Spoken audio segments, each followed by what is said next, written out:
Howard Stern show, Henry Hill has died. I see that. Yeah, Henry was 69 years old. And as you know, Henry Hill was a mobster. He was the guy they based the movie Goodfellas on. Yeah, in fact, I just watched Goodfellas again after having not seen it for a long time.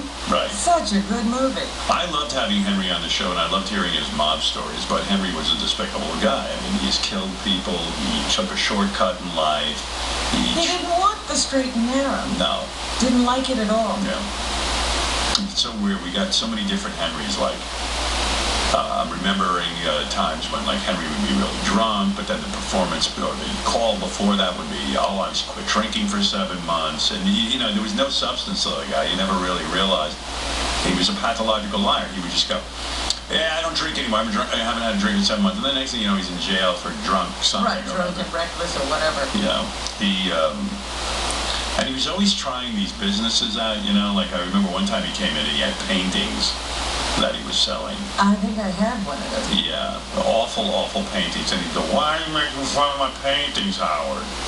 Yeah, it was just like giving a monkey a brush. Yeah, and then he had a spaghetti sauce business, which to me was so disgusting because just associating Henry with spaghetti sauce, because spaghetti sauce looks like blood, and Henry shed the blood of people, and he was just out of his fucking mind. I remember years ago, this was 1996, Henry Hill was on the phone, and Rob and I said to him, Henry, you think you're going to hell? And he, you know, now that he's dead, I'm sure he's got to be in hell, but... If there is one. If there is one. They must have made it for him. Of course, and he, you know, he was convinced he would not go to hell. Let me ask him, do you think you're going to hell when you die? No, I don't think so. Really? How did you redeem yourself? Now, describe to me how you're not going to hell. I've changed my life, Howard. Oh, man. And you no longer have to pay for anything you did? What about all the people you did messed up? Well, you know, I've straightened my life out, Howard. You know, 15 years. It was 15 years ago. Doesn't count. That's stuff you can't erase. It doesn't go off the ledger book. That's why you're drinking. You're filled with guilt. You're racked with guilt, I guess. I don't drink anymore. Really? 7 months, Howard. 7 years, doesn't drink anymore. Yeah, I mean, but it was months he would go. Yeah, I mean, he doesn't drink anymore, but then he'd show up and then he'd be like, Ma'am, I want to come to my house, please. Look at me, that's some place. You were doing so well after the Howard Stern show. What happened? I want to come to my house. Why are you doing that? that was one of my favorite bits. Not a bit, it's It real wasn't life. a bit. But what was so great about it was Lisa G. We were pretty new here at Sirius. She goes downstairs and she is trying to interview Henry Hill, and he's out front and he's laying in a planter, like vomiting on himself. And he keeps screaming over and over again, and it's hard to understand. He's saying there, I want a caramel macchiato from Starbucks. Right. And somehow, I guess Lisa wanted to hear a very drunk Henry Hill coming on to her. She goes, I'm disgusted with you.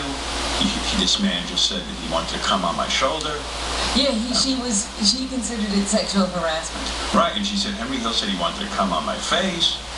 And I said, Lisa, he's saying he wants a caramel macchiato. It was so great, and Lisa was like, oh, I don't know how I heard that. Ma'am, I want to come to my house, please. Look at me, that's some place. You were doing so well after the Howard Stern show. What happened? I want to come to my house. No, Lisa's never been a war correspondent. This is the closest she's come. Is he okay? This is the front line, and it really is. Are you going home? Yes, I am. So that was a funny moment, and I remember that one time we went out to Vegas and Henry came out there and he sort of like stalked us. yeah, he wanted to get on the air, and he was mad that we weren't putting him on as much. But you know, I mean, how much Henry could you take? Yeah, but he would go to the same restaurants we were having dinner at, and then he'd get a table and he would just stare. Yeah, and I would say to Henry, you know, Henry, I do a radio show. Like, there's no other show in America putting you on. I'm the only one putting you on. So give me a break. It's not like I haven't done anything for you. That laugh. Henry, you know, carrying on with this theme, I was like, hey, Henry, when you die, you're going to hell. And he, at one time, I don't know, he was wasted, and I guess he was talking about some of the people he killed. Do you think you drink to forget all the people you killed? I'm going to trail a body. I'm going to give you a trail from Officer Wings. You're not Yeah, I know where Rockville Center Links is. You buried a body there? Yeah, Two of them? Have you ever... He's laughing. That laugh. You buried two bodies on the Rockville Center Links golf course. Have you ever... I know we're gonna start east, I guess, or wait, Wait, Henry. You're saying you killed... Where are bodies? You killed two people and buried them on the Rockville Center Links? Where? Where in the Rockville Center Links? What? The fourth hole? What is this? The fourth hole? What are you saying? The fourth hole? Henry. This is why Ray Liotta is such a great actor. He had that laugh down in that Down movie. perfectly. You know, even in the movie when you're watching it, Henry never admits to doing anything besides robbing and Right. stealing and burying the bodies after other people shot them or killed them. Right. But, you know, he's certainly willing to hang out with murderers. Yeah. That's all? No, come on, be honest with me. Tell me where's... Under the green? Who were the two bodies?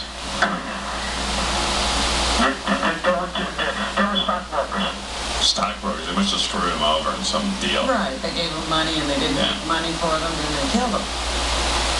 Yeah, I mean, there's so many Henry moments from our show, I don't even know where to begin. And the other weird thing is, too, like, I mean, this is a guy who betrayed the mob. And there were so many questions, like, Henry decided to come out of witness protection. He decided that he was just going to live his life.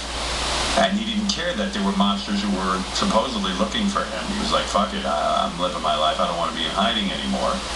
And so, like, when you were with him, like Gary described one time, he was standing next to Henry at some appearance. Henry showed up, and he's like, Henry, I don't want to stand near you. If this is the day the mob decides to get vengeance. It was also 1994. Right, yeah, you didn't know. And you still didn't know. And, like, and you just wonder, like, who are the, like John Hyman was saying, who are the people who decide to kill Henry, and who are the people who decided they didn't care about Henry anymore, you Well, know? I think everybody was either in jail or dead Yeah, at a certain point. But there's always still a mob. I'm sure there's a mob now. But Well, no, they really busted it up. Wow. And, a whole new organization had to spring up, and they had no real ties to Henry.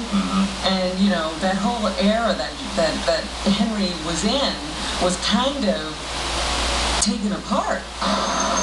So, Henry, you think you're done for the day, or are you going to come back up?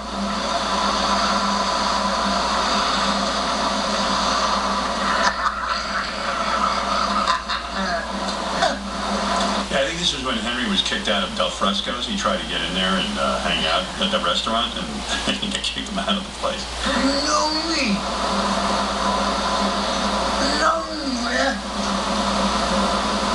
And I paid my fucking way. No physical. Have you ever been that drunk in your life? Never. Yeah. I think one time I was, but I was unconscious. Yeah, Yeah. I mean, you can't stay awake and talk.